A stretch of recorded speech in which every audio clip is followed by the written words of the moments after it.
My friends, we are in week 3 of Advent. We have lit our candle of hope.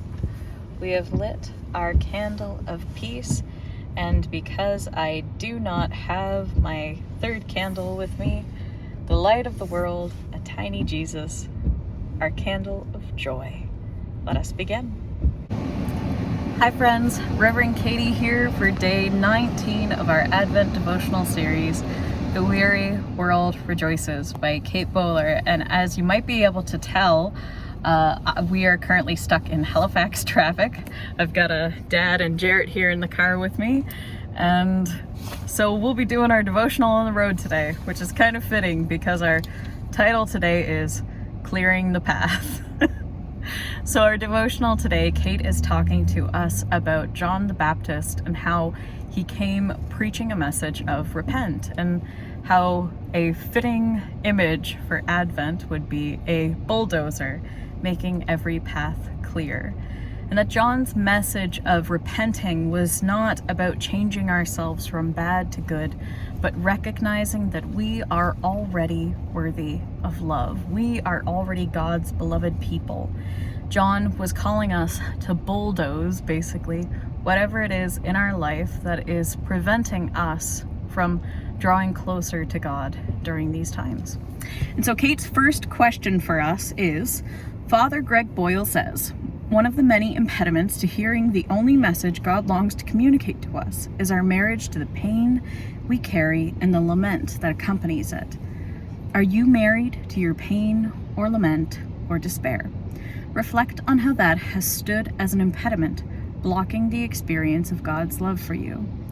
And I think we all hold on to a certain degree of pain, of struggle that we've endured, of hardship we've overcome, of grudges we're trying to let go of or still figuring out how to even get there. But one of the things I find that helps me let go of some of those things is reminding myself of the words of Brené Brown. And I'm not going to get this quote perfect, but it's along the lines of, if we all go into life assuming that we're all doing our best, we'd treat each other with a lot more kindness and patience.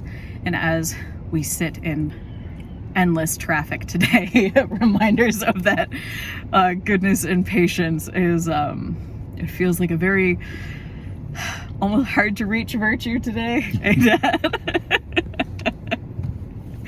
Our second question from Kate today is, the very real things we need to cry over do in fact matter, yet they are not the only things. Sometimes it takes a loving hand to turn our chins toward tenderness, the tenderness of God for us too. It's a both and kind of situation. How does that tension sit with you today? Well, it's the joy of seeing and spending time with my family and the struggle of being stuck in traffic. It is, as I said on Sunday, joy is both a shout of excitement and a sigh of relief. Joy is found unexpectedly at our best and our worst moments. They are found both the frustration of sitting at traffic and the epiphanies we discover while we are stuck in those periods of waiting, much like the season of Advent. So Kate invites us to respond today. At Christmas especially, our expectations can become impediments to giving and receiving love. Myths around perfection or unfulfilled hopes or loneliness can become the loudest voices in the room. Take a moment to tell them to pipe down so you have some brain space for gratitude. What comes forward instead?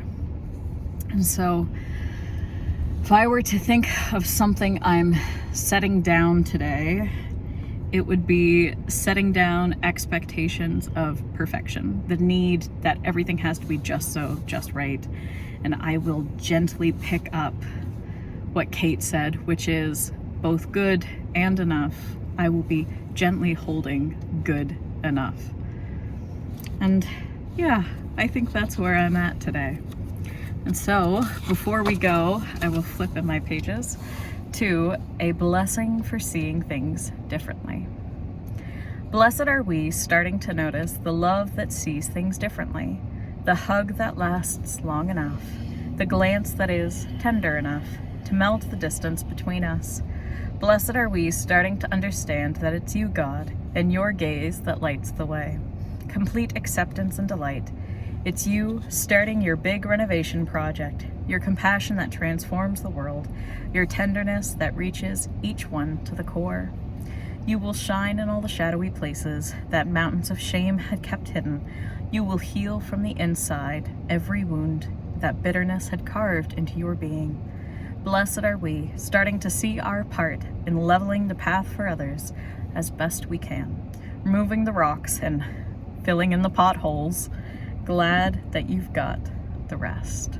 All right, friends, we will see you back here for day 20 of our Advent devotional series. And until then, I bid you a safe journey. So drive safe, watch out for deer, and I'll see you tomorrow.